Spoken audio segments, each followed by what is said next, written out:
Inside Texas Politics, 3rd edition by Brandon Rottinghause, Texas Government 2306.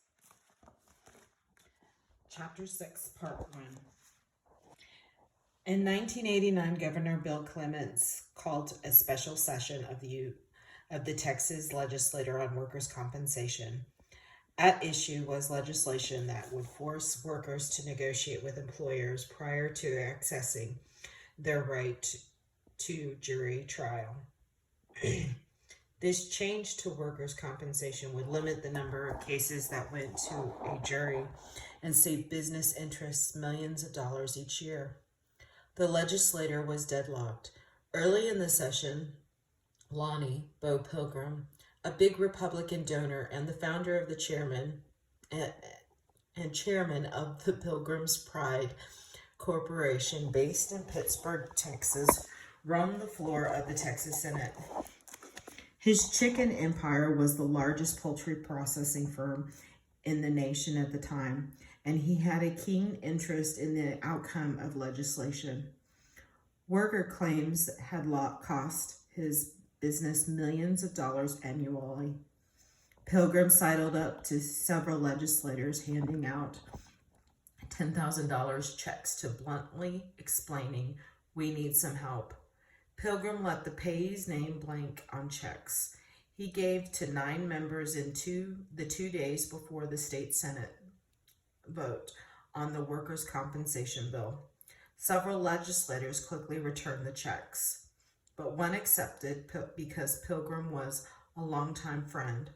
One angrily refused and escorted Pilgrim out of his office, and several did not make up their minds. Word reached to Governor Bill Hobby in his Capitol office, and Hobby reported the incident to the Travis County District Attorney, calling it the act outrageous. The district attorney nevertheless indicted that in Texas it is impossible to bribe a public official as long as you report it. Pilgrim emphatically denied the checks were bribes. They were standard lobby practice, he claimed. The bill failed to pass as Pilgrim had wanted, but the incident hurt credibility of the business interest. The episode also spurred the legislature to pass a series of new campaign finance laws. One of these laws prohibits lawmakers from accepting campaign contributions while the legislature is in session, and another restricts accepting contributions inside the Capitol building. The affair also highlights the role of interest groups in influence the policy process. For virtue, wrote journalist Molly Ivins, try Minnesota. Yet one business person does not necessarily dominate the process, for interest groups do not always go unopposed in Texas. The scuffles between 2 or more interest groups shape both policy and political process. As we just saw with the legislation that followed the Bo Pilgrim incident, interest groups also serve important functions within Texas society and government. As a longtime Texas lobbyist once said, the negative attention on interest groups overshadows the positive role that they play in representing the public's interest. If you're a florist, you think, thank goodness for the Texas State Florist Association's lobbyist. Interest groups attempt to influence government for the benefit of their members through legislation, rules or actions that are aligned with their cause. A successful interest group has the ability to both get things done and to keep things from getting done. In this chapter, we explore the types of interest groups, the functions they serve, and the role they play in the policy-making process. We discover how interest groups sometimes become too influential, requiring oversight and regulation through various state agencies. Moments of crisis, as in the Bo Pilgrim example, reveal the ongoing struggle to police interest groups and ensure they play a role that strengthens rather than weakens democracy in Texas. 6.1 Interest groups in the political process. At the birth of the country, the founders had a vision for the role that organized interest might play in the political process. In Federalist Paper 10, founding father James Madison referred to the undue influence of powerful interest groups as the mischief of factions, but he argued that multiple competing interests would reduce the mischief. In other words, one group checks the influence of another. In practice, however, the imbalance of power may allow some groups to have greater influence. Political scientists have advanced several theories to explore the role of interest groups in American democracy today, including the pluralist theory, elite theory, and transactional theory. Plural theory. Scholars writing in the 1950s and 1960s developed pluralist theory. Similar to Madison's vision, this theory views competition among many groups as keeping one group from exercising too much control over policy. We can find examples of pluralism among the political struggles in Texas. The legislature created the Texas Windstorm Insurance Association, TWIA, a public-private agency in 1971 to provide insurance for coastal residents. TWIA was the only option many of these residents had to get necessary insurance for their properties, especially after several major hurricanes. In 2017, two powerhouse interest groups, Texans for Lawsuit Reform and the Texas Trial Lawyers Association, went to war against each other when the Texas legislature tried to change the way TWIA handled the claims processes. The two groups battled over liability issues and venue shopping. When the dust settled, the law that passed created a more difficult route to the courthouse for claimants. It made it harder to name adjusters and agents as defendants, and it lowered the penalty on companies that denied or underpaid a claim. However, the outcome was not all bad for the Texas Trial Lawyers Association. The law also allowed consumers to sue insurance companies if the firms did not settle a legitimate claim fairly and timely. This compromise suggests that the pluralist theory can be applied to understand the role of interest groups in policymaking. Sometimes, however, even billionaires lose. In 2017, Warren Buffett, one of the wealthiest men on the planet, needed a regulatory fix, a carve-out, to alter Texas law and allow him to own both a vehicle manufacturer and auto dealership inside the Lone Star State. Citizen activists got wind of the Buffett bill and launched a phone campaign that killed the bill dead as a hammer. Tea Party leader Joanne Fleming said the bill pitted wealthy businesses' interest against grassroots Texans, and that we won this. Elite theory. Not all scholars accept pluralist theory. Political scientist E.E. Schattenschneider famously articulated that the flaw in the pluralist heaven is that the heavenly chorus sings with a strong upper-class accent. According to the elite theory that he and others advanced groups with greater resources are in a better position to accomplish their goals. Sociologist C. Wright Mills suggested that his power elite is drawn from a high-ranking government officials and major corporate owners. Examples of elite theory in Texas politics abound. In 2011 legislative session, for instance, the legislature passed a bill requiring disclosure of the names of the chemicals used to extract natural gas from the ground, fracking. But lobbying from the industry groups postponed the disclosure for 2 years and allowed certain operators not to disclose certain chemicals by declaring them trade secrets. Was it in the best interest of the people of Texas to protect these trade secrets, or was this undue influence by the oil and gas industry? Former member of the Texas House of Representatives, Mike Martin, put it in this way. There's a Texas Chemical Council. There's the oil and gas interest. There's the electrical utility industry. There's the hazardous waste interest. That's 4 right there. The amount of money they have pumped into the legislator is phenomenal. And when those issues come up, straight up, those guys, the big guys, win all the time. Transactional theory. An extension of the power elite theory is the transactional theory.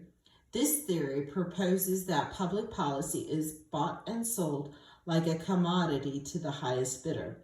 For example, lobbyists for handy and app-based cleaning and maintenance company leaned on the Texas Workforce Commission chair to draft new marketplace and contractor rules, specifying that temporary employees for businesses like Uber, Lyft, and Postmate should be exempted from payments into the state's unemployment insurance fund.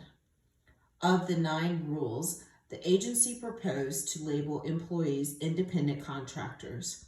7 were lifted almost entirely verbatim from suggested language provided to the commission by the group's lobbyists. State lobbying disclosures show that Handy began lobbying the Workforce Commission in 2017, which was not disclosed until the media exposed it. To classify workers who get hired for on-demand work as independent contractors, the commission denied it, was influenced by this lobbying, and says the rule is in response to a changing workplace. Which theory fits Texas? Which theory best explains how interest groups influence policy in Texas? Pluralist, elite, or transactional theory? Perhaps all 3, and it depends on the circumstances. For example, political scientists have found that transactional theory and elite theory might explain the policy-making process at the state level, where legislators have significant authority and oversight is modest. For cases in which 2 powerful interest groups vie for different policy outcomes, however, or for cases that enjoy a high degree of public attention, pluralist theory might provide better explanation. 6.2, why join interest groups? For our democracy to move forward, the pluralist ideal envisioned by James Madison and other founders, individuals and groups must be motivated to join interest groups. Private interest groups like labor unions advocate for the benefit of their members. Public interest groups benefit the public in general, such as all Gulf Coast residents, all Texas, or all Americans. However, interest groups, especially those devoted to solving shared problems, suffer from the free rider problem. Let's take a closer look at this problem and some solutions. The free rider problem. Many interest groups work to solve collective action problems, that is, problems that are shared by a large group of people. You want clean air, more efficient government, or expanded civil rights? Dozens of organizations are working to ensure this goal.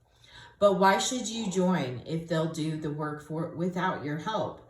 Free riders are people who receive the benefits without paying the cost. For example, the group of Texas Campaign for the Environmental Advocates for Curbside Composting, Battery Recycling, firmer enforcement of oil and gas regulations, and other environmental protections. Do you enjoy a good environment with clean air and water? If so, and if you are not a member or of this or similar interest group that has worked for these policies, then you are a free rider. Don't feel bad. You are not alone. Economist Mancur Olson famously argued in his book, The Logic of Collective Action, that is rational for individuals to leave solving the problems to others and reap the benefit without having paid the cost of participation. The end result, however, is that interest groups pursuing altruistic public goals often have a harder time acquiring the resources to be successful compared with interest groups that pursue narrower, more selfish goals. Interest groups thus provide incentives for participation that help overcome the free rider program. Selective benefits.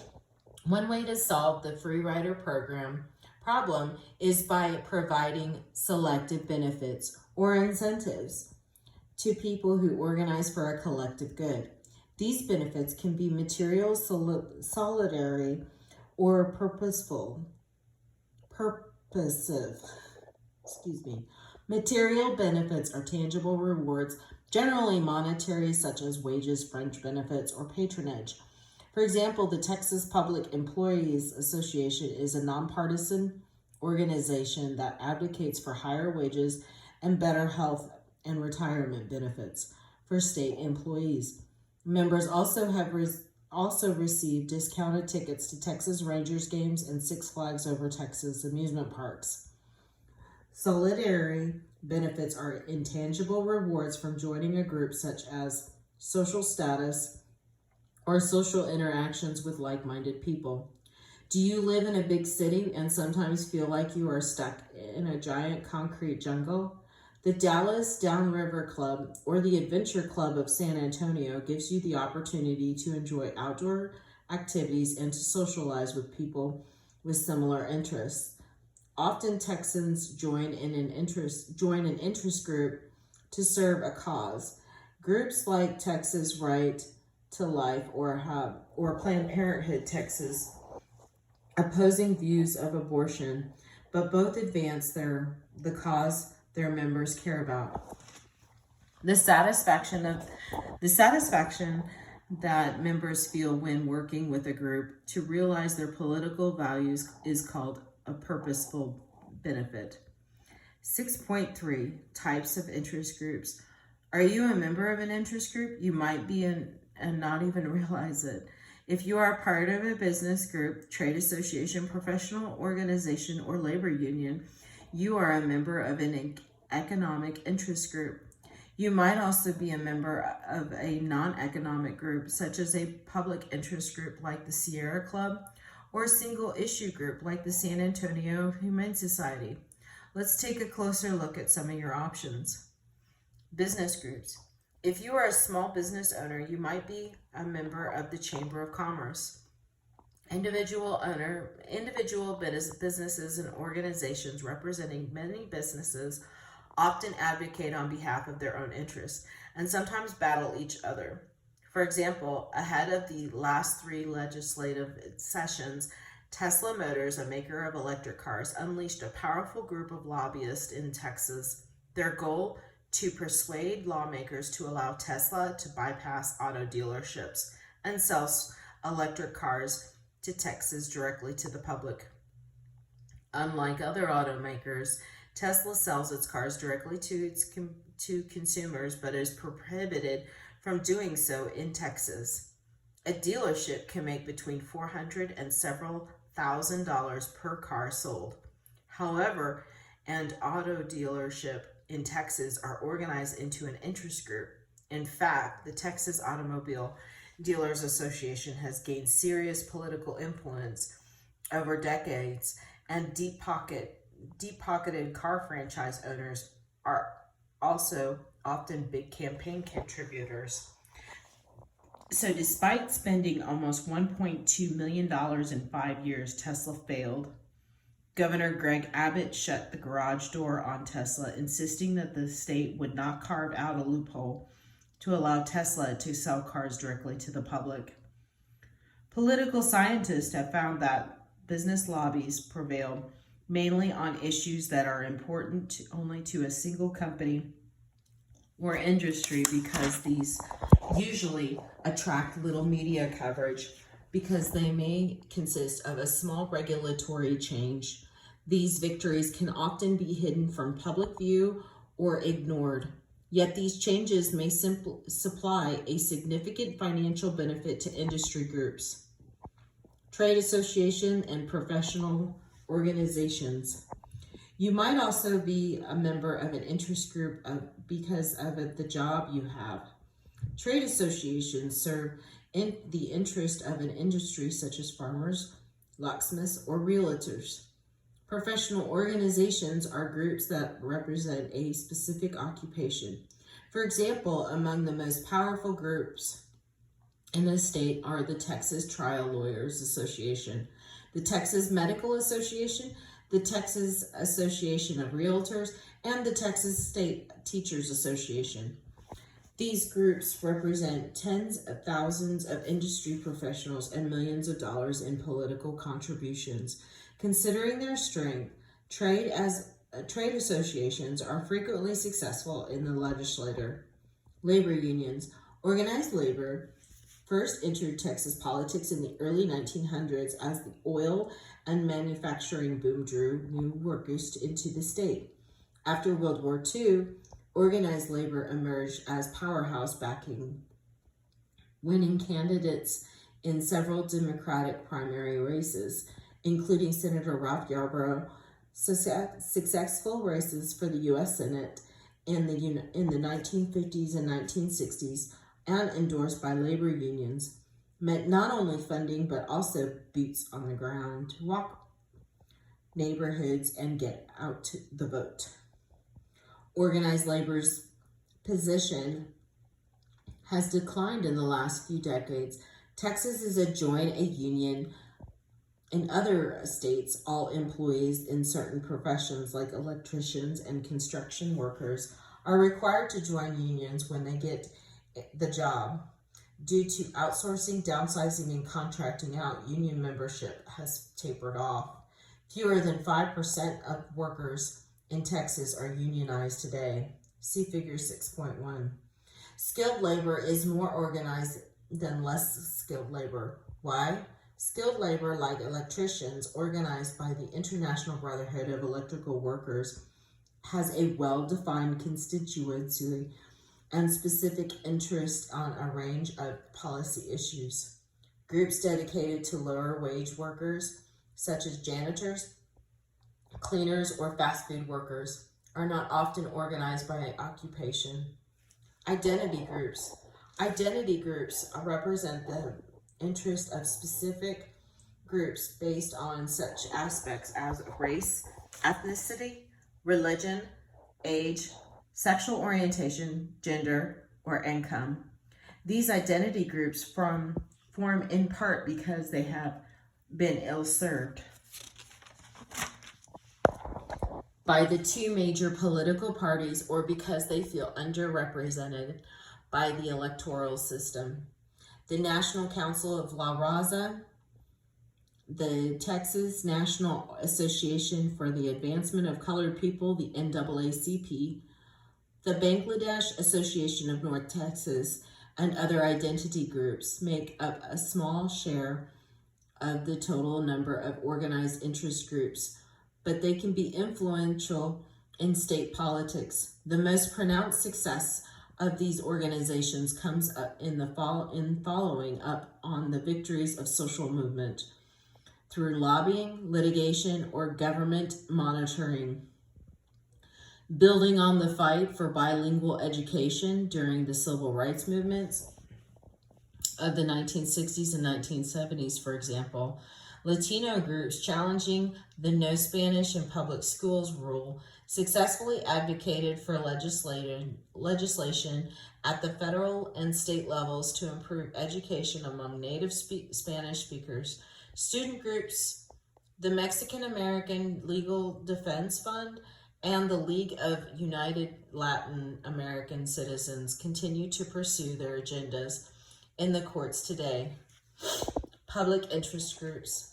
Public interest groups focus on providing quality collective goods such as environmental protections, natural resource conservation, or consumer safety. Texans for Public Justice advocates for more efficient and transparent government.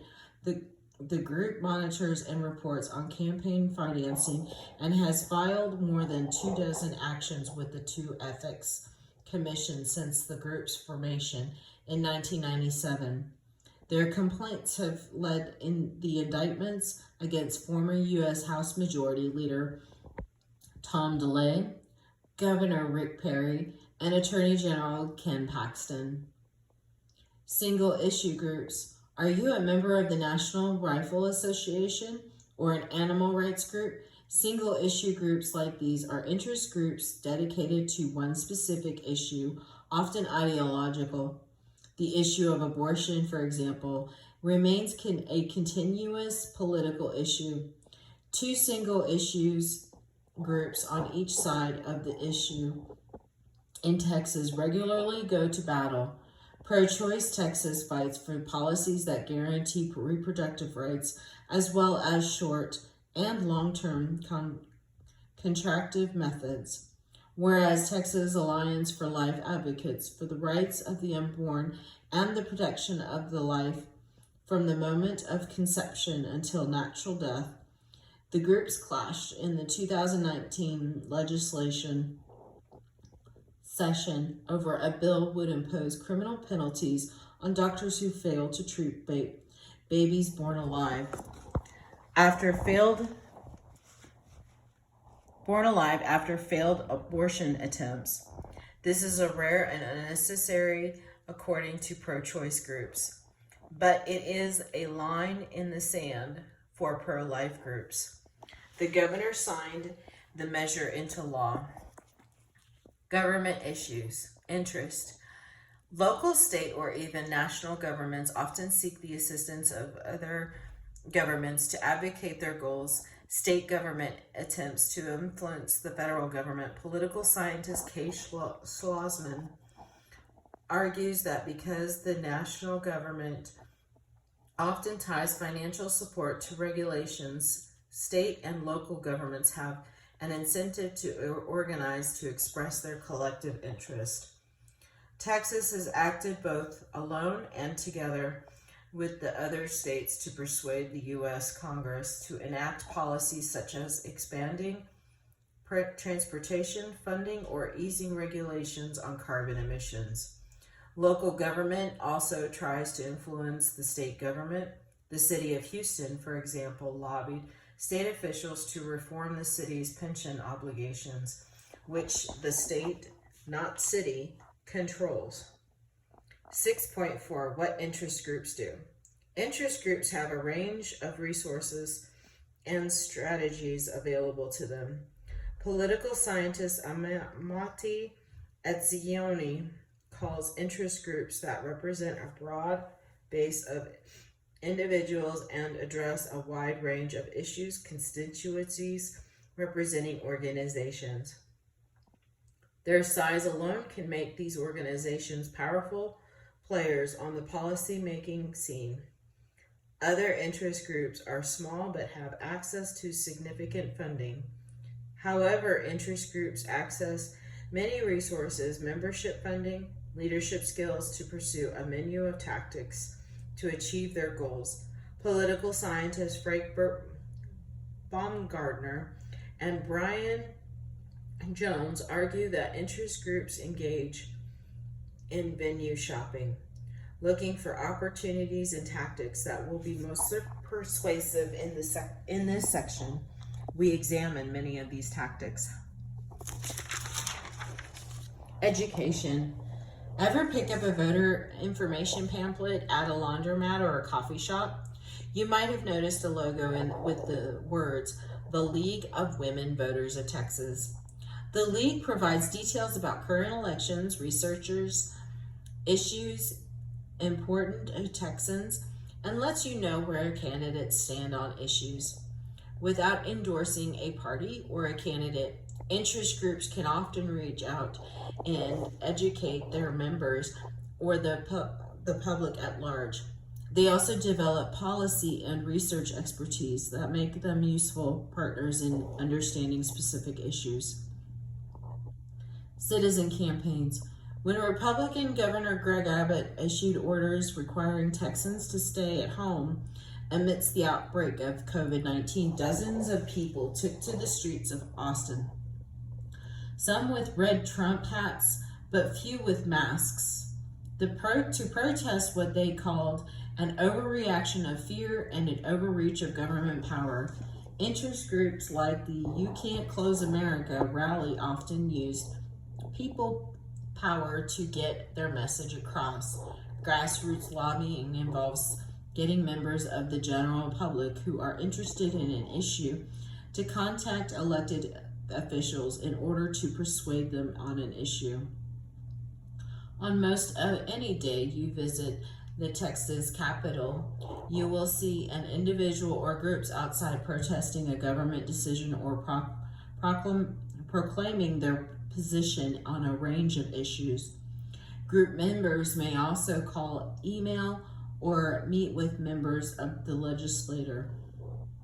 For example, if a funding issue jeopardizes a popular school program in a small town in the middle of the state, the Texas State Teachers Association can have hundreds of activated residents upon command. Flood the legislature with angry letters or show up lawmakers' offices in Austin. Not all grass in the grassroots is real. However, savvy public relations experts can make issue advocacy appear as though it has originated from the bottom up, when in reality it masks corporate interests. This is referred to as Astroturf lobbying, named after the artificial grass used in Houston's Astrodome. Astroturf lobbying often takes the form of an inspired letter or social media campaign that is in fact manufactured by an organized interest. Texas Senator Lloyd Benson coined the term in response to an outpouring of similarly worded letters favoring the insurance industry. Benson noted, "A fellow from Texas can tell the difference between grassroots and Astroturf. An Astroturf lobbying campaign is only as effective as it is stealthy." In 2017, State Representative Drew Springer became suspicious when his office fielded 520 constituent letters from his rural district advocating for school vouchers, a policy most of his district opposed. All of the letters had an unknown Austin address, far from his district home in Munster, and had the name of the constituent at the bottom. Several other legislators received the letters as well. Representative Springer's office started making calls to these letter writers. No one seemed to know where the letters originated, and none agreed with the positions. One letter was from a former state legislator who indicated, "I don't believe in vouchers of any kind. It ought to be illegal. Representing me for as something I have no interest in supporting or helping." An organization called Texans for Education Opportunity claimed credit and argued they followed the rules, but several legislators have asked local district attorneys to investigate. Electioneering. Interest groups also promote their agenda for electioneering. Generally, electioneering involves advertising through radio, mail, internet, or television for or against issues or candidates, granting endorsements and raising funds. Endorsements from influential groups serve as a cue for voters about where candidates stand on issues. See Figure 6.2.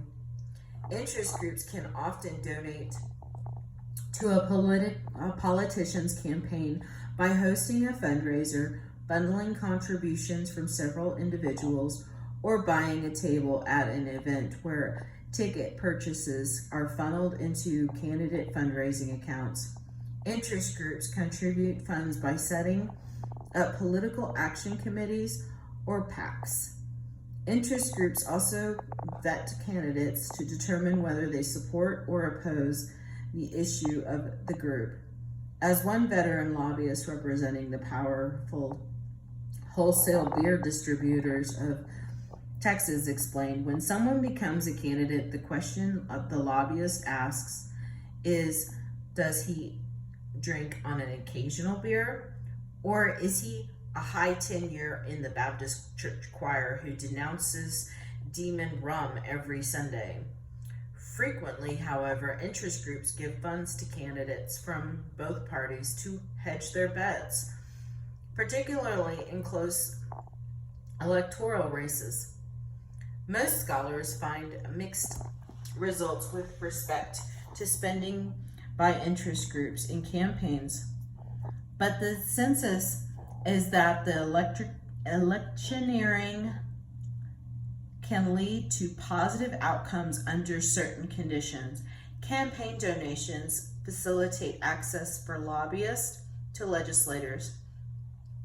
As predicted by pluralist theory, however, and as with any interest group tactic, electioneering becomes less effective when more interest groups with opposing interests become involved in the political process, or when the private issues an interest group is concerned with attract public attention. According to former Democratic House Speaker Bill Clayton, if you give $100 to a candidate running for office and somebody else gives you $50,000, who's going to have that open door policy a little better? Yet this access does not always mean members of the legislature will vote the way of the special interest.